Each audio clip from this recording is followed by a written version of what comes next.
you look at the cause of death, 80% of those who died and who continue to die in Ohio of an overdose of drugs die from fentanyl. That was Governor DeWine speaking on a rise in drug-related deaths last year. Tonight, Michael Tater spoke with families in Defiance who've lost loved ones to fentanyl. And he says although they were reported as overdoses, families say it's murder.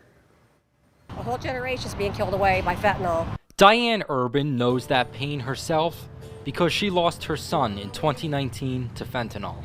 The CDC reported a record high of over 90,000 overdose deaths in 2020, and over 60% of them came from synthetic opioids like fentanyl. Before, you'd have to worry about doing drugs you might get addicted, but now by trying any drug on the street, whether pill form or powder, you're risking your life. His nickname was the Gentle Giant.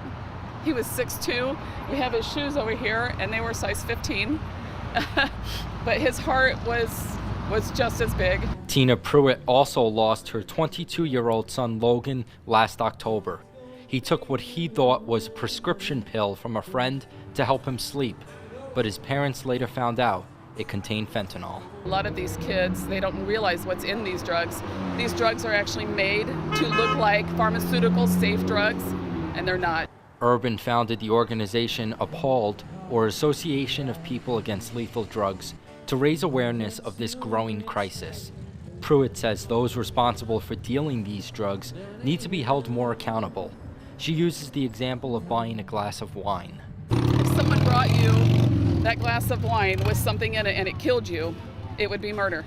This is no different. When they say overdose, it implies someone sat there and just kept taking a drug over and over until they just died. And that's not what's happening. My son did not seek out fentanyl. It was put in his drug unknowingly. Both women say more education is needed at an earlier age for kids to show them the dangers of these drugs. In Defiance, Michael Tater, WTOL 11. The organizers say that they are pushing for newer legislation that will better target and punish those responsible for dealing these drugs in Ohio.